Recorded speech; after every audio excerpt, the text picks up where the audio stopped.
She said the camera operator threatened to throw her off the 12-foot like camera boon or whatever because she climbed up there to try to get attention and help. Yeah, I was gonna say that guy's gonna get fucked.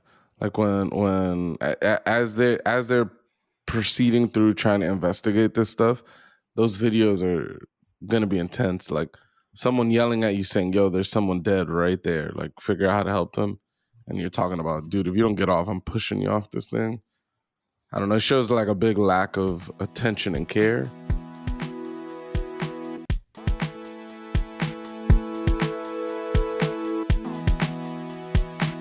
No, you take us into this next topic.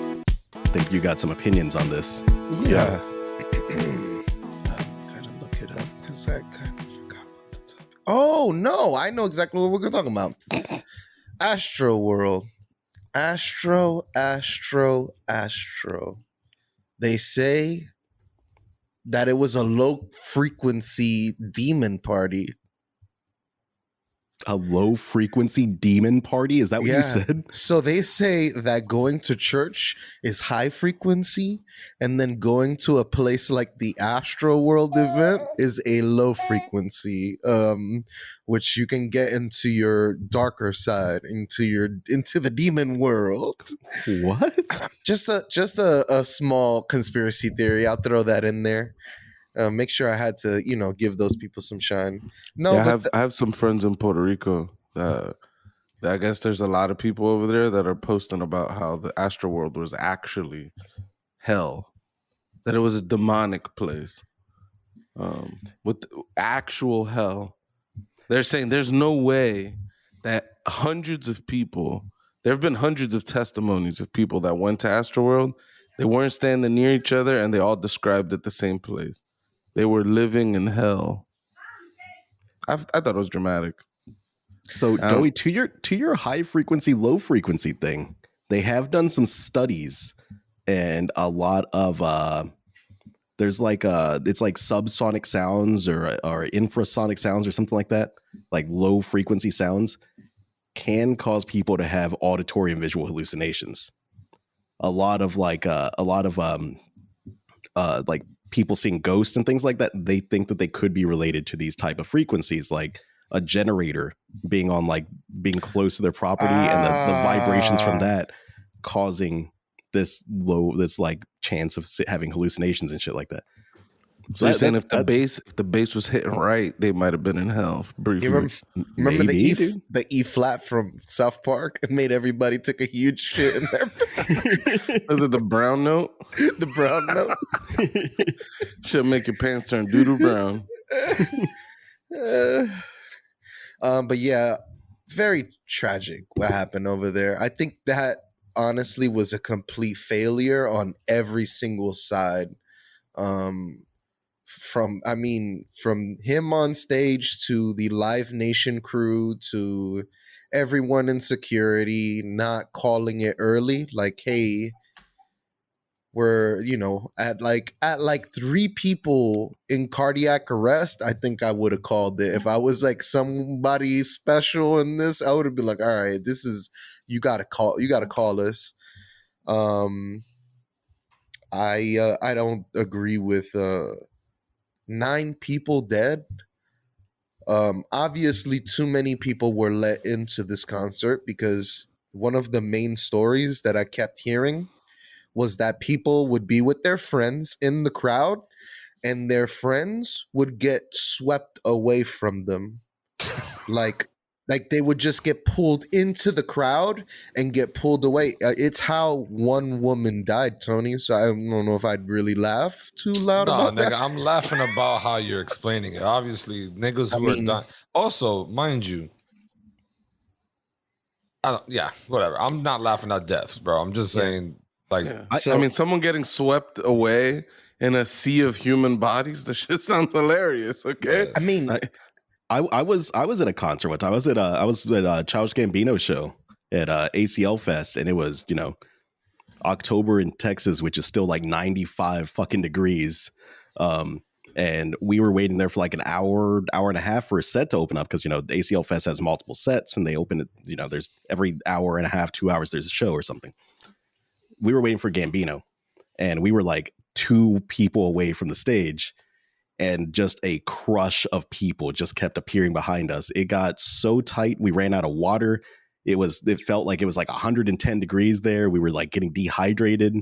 We were bartering with people around us to get sips out of their like containers of water. This is in a pre-COVID world, obviously, but it got rough. Even that was a scary experience. I can't even imagine what it was like on the floor at Astroworld.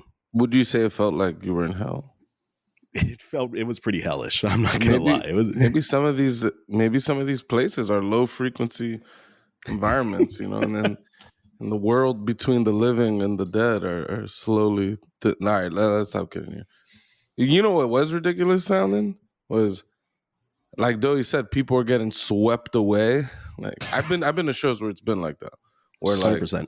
Like the first time I took Lisa to a rock concert, it was an indoor event and nowhere near the number of people. We're talking about like 1,000 people tops or something. It was a small little indoor venue, and even that shit, it got so packed that like when someone moved, the whole entire place moves. The whole group of people, like you're so packed in this space that you guys are just like one body. It's like you guys are actually like a body of water, and that shit is like swaying back and forth, and you can't really move and all that shit.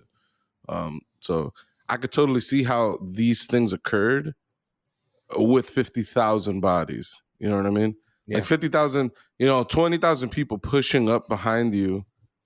There was a 12-foot like gate or some shit like that. It was like a huge gate in front of them.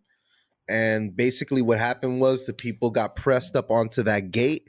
Eventually they became so exhausted that once you fell down, literally there was one person's account that said that there was in one area like 2 layers of bodies that had fallen down, and it just because people kept getting pushed forward, they kept standing on top of them and you couldn't go anywhere. That was the chick that posted on Instagram, right? Yes. I read that. Her account is fucking frightening, dude. Yeah. Yeah, she was talking about how like as soon as some people started falling to the ground, that it was like a hole opened up in the earth, and the crowd would get like sucked into like it was like the falling, like someone would fall, and because everybody was pushing so much, people would trip over those bodies, and they would trip, and it was this huge thing where people were just falling into these holes. And not holes, just like a little pocket of people laying down in this crowd. She said the camera operator threatened to throw her off the 12-foot like camera boon or whatever because she climbed up there to try to get attention and help. Yeah, I was gonna say that guy's gonna get fucked. Like when as they're proceeding through trying to investigate this stuff, those videos are gonna be intense. Like someone yelling at you saying, "Yo, there's someone dead right there. Like figure out how to help them." And you're talking about, dude, if you don't get off, I'm pushing you off this thing. I don't know. It shows like a big lack of attention and care.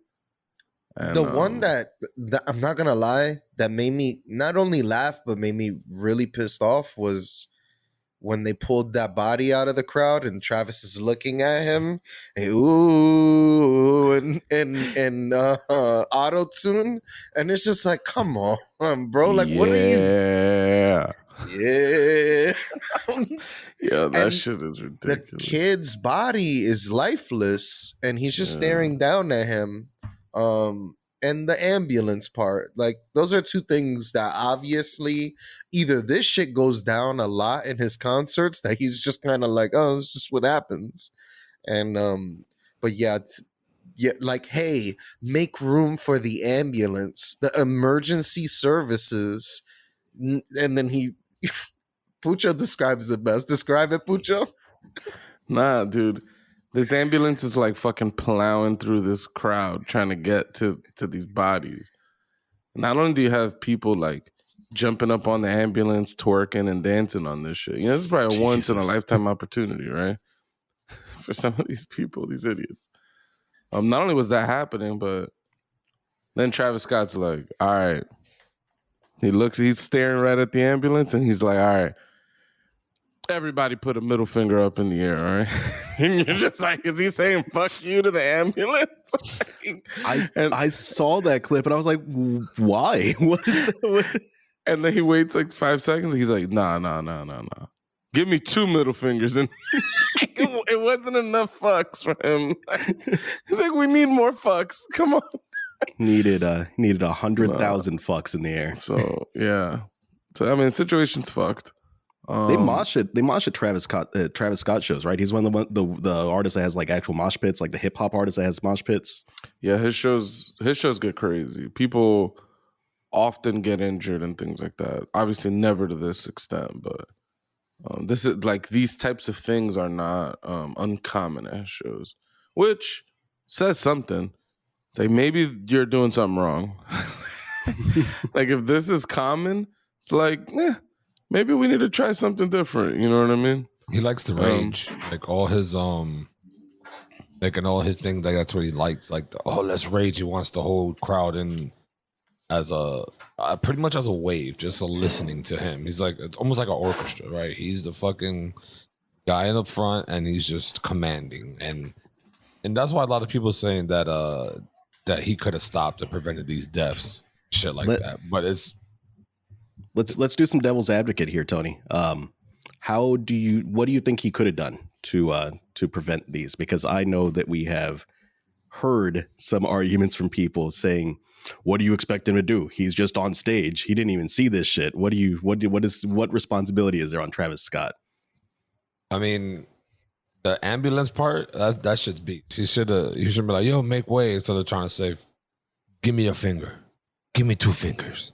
Like, you know, he should be like, yo, make way for that. But I mean, honestly, like his concerts, there's a fucking ridiculous amount of people there, right? So it's hard to see if people are getting knocked down or whatever. He's doing a lot of things, right? It's not really, his voice will stop and command these people, but at the same time, he's putting on a show, so he doesn't know if there is something really going down or not. You know what I mean? Like, I don't know. I've never been on stage or anything or any type of event, but for someone like him who has hundreds of thousands of people in front of him, 1 or 2 people fall, 3 or 2 people fall, 100 people fall. You're not going to see that in that sea of crowd. You know what I mean? Like if somebody would have got on stage and be like, yo, there's people dying or something at him, right? Yeah. At that point, he needs to be like, what? Yo, hold on. Cut the fucking music. What the fuck is going on here? Back the fuck. You know what I mean? I did see a video clip where it looked like someone from his entourage went on stage and told him that some shit was going down. But I mean, we're not privy to that conversation. We don't know what the actual conversation was. Maybe he was just going and asking him if he wanted some more water or something. Right. Yeah, because it's just at that point, he could have prevented more shit from going down. But at the same time, that's not on him. Like people are trying to come at him. Oh, lawsuits, this and that. You can't sue this man for what the management of the event need to take control of. You know what I mean? Like, yeah, he could help. He could have definitely helped, but why are you coming at Travis Scott for that shit? Sorry about that, ladies and gentlemen. One Up Podcast had a 1 down moment. Technical difficulties. Got hit with that poison mushroom. Yeah, the Astro shit starting to bleed in with us. But yeah, devil's advocate. Though, you got something you wanted to say, add on top of what I was saying with the concert? Yeah, like absolutely, I agree that you can't blame Travis 100%. But I think, is he liable? Yeah, but like if we're gonna put it from a 1 to 100, I would say he's like 25% liable. He definitely could have, played out everything that I saw that he saw. He could have definitely handled those parts better. And I think Live Nation is mostly culpable for, if you're gonna sell tickets to a venue, you should know what the max occupancy is, and it seems like that was oversold. Like there might be like a maximum occupancy fire hazard kind of thing going on there, because to see people crushed in that way, like the only time you ever really see stuff like that is when festivals are mismanaged. And I think this particular one was mismanaged. I think from head to toe. I even think the police have a liability there, because once I heard from what I heard, the police say that they said to stop the show, and then like it didn't get stopped for like another 45 minutes. So I don't know what the cause of like the connection of from Live Nation to Travis, and like letting him know like it's a wrap, bro. We got to cut this concert. I don't know what was going on there, but I think in every facet they failed their concert goers. You know what I mean?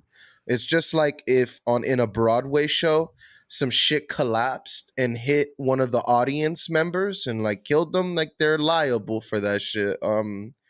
That would be completely on the Broadway show, because they didn't keep the person who bought their ticket safe.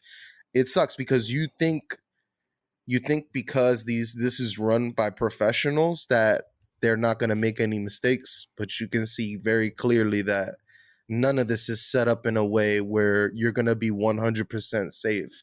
So you could like say that you have more of a chance of dying at a festival than you do in other things. Like that shit is a little crazy. Yeah, I mean, so from my perspective, I agree with a lot of what you're saying. There's a lot of arguments going on the internet about how culpable people are. And there are people that are saying like, Travis is not culpable whatsoever. You can't hold an artist accountable for like what occurred. From my perspective, there were clearly moments where he could have helped.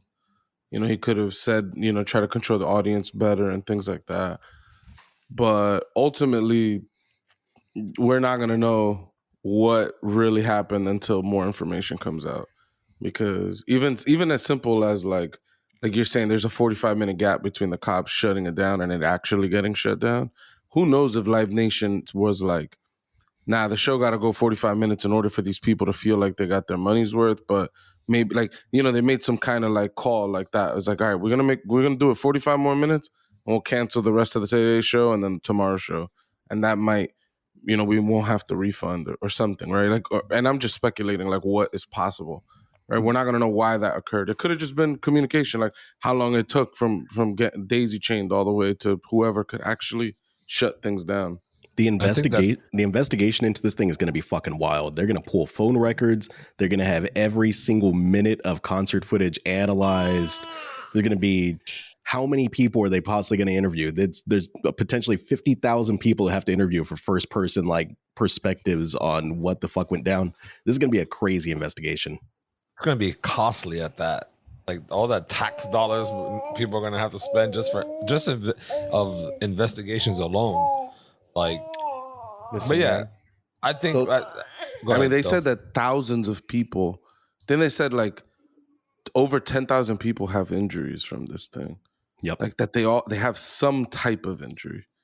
Well, no, I can only imagine. You're saying like when you guys went to those concerts, you guys were like stuck together, and however the crowd moved, you moved. Imagine you could break an arm or leg or anything so quick, and then get trampled like fucking like. I don't know, like a stampede. Like that's pretty much what it was, a stampede. At that at that Gambino show, it was so tight that I picked up my arms at one point because they were so much heat, and I just needed to try to breathe. I could not get my arms back down because there were so many people next to me that I could not get my arms back down next to my body. That girl said the same thing in her little testimony. She said the same exact thing. Like once you put your arms up, you could not put your arms back down. And that's like a clear indicator that the fire marshals at that point, you would call it like, but I don't know where any of those people were. Yeah, and it's tough with outdoor venues, right? Like if you're outdoors, how do you what is the maximum occupancy? Like, because all those fire codes and things like that are mostly for indoor things, where like how many people could be in here where if the shit caught fire, they could still get out without dying and stuff. Like, right, as you increase those numbers, people are going to start dying. Like right, so they kind of call it as some number of thousands of people could be in this venue or whatever. But when you're outdoors, you don't have that bottleneck, you have other problems. How many people could sanitarily go to the bathroom? How many people could get something to drink? Like things like that, right? Yeah, those outdoor events are disgusting. People pissing and shitting everywhere. Like Mateo said, you got to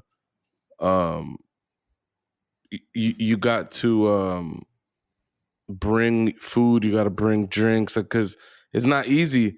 These things be miles big before you could get somewhere to get something. And when it's packed, you're fighting through crowd. Like, you know what I'm saying? It could take you an hour before you could walk somewhere. And, could you imagine being like at the front of a 50,000 person crowd and then having to go take a piss and push through that crowd somehow to the bathroom and then get back through 50,000 people? You'll never find your friends again. You just sit at the back of the concert at that point, like, fuck it. Yeah. Or you just go, pee right there. Go as a group, or you just don't go, or you're okay losing everybody. I don't know. No, it's crazy stuff, man. I don't know. It seems a little scary to me that I'm not even a parent, but you could send your child off to go see some music, play some music festival. A lot of people say that it's the people's fault. It's the crowd's fault. The crowd didn't know the shit was going to be oversold to the point where they were going to be starting to get crushed. And I don't think anybody really wants to stampede over anyone else. I think, once again, it's just very poorly managed.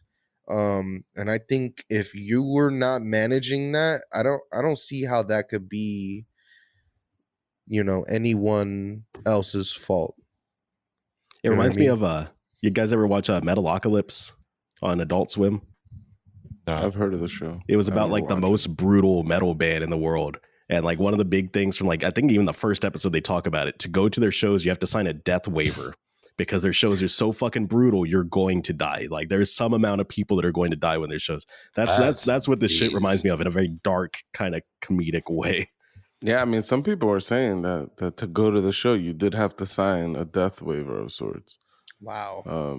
So they're saying that, I don't know. That was something I saw claimed that like you wouldn't be able to sue, even though there are active lawsuits already. Yeah, that'd be crazy. And then to your point about the kid or whatever, like sending your kid off, there's a kid. I don't even know how he's doing right now. I didn't check up on it, but like 2 days ago, I saw there was a kid in a coma. Damn. 12-year-old boy. He went to the concert with his dad, and he was I think his dad just like got so exhausted he couldn't hold his son up anymore, and he like collapsed, and him and the boy got trampled. God damn. And the kid got injured so badly that he was in a coma. So it's not even just sending your kid off to this thing. Like parents went with a kid thinking, it'll be okay. Like I could keep my kid safe, but apparently not. God damn. That's super sad. Tony, I hope this next topic's a little bit more upbeat. Yeah, for real. Because Mateo, you are recording, right? Yes. Cool. Perfect. Tony did the bullshit again. Uh-oh. It doesn't just magically stop. Recordings just don't stop. This child of mine's hit the space button. I thought I clicked. That's what I'm saying. You gotta click away. I love this pod, man. It's always the one up here. It's a fucking garbage truck. Yeah. It's just shit. It's a fucking shit on top of shit on top of shit. It's a garbage truck that's on fire, and we got no brakes. We're the ambulance in Astroworld fucking thing. Fuck you wanna? We're trying to save people. We can't make it through a crowd, and we're getting fuck used by everybody. We're trying to save people. Damn it! A review by my uncle like 30 minutes ago. He's like, "What the fuck are you guys talking on about?"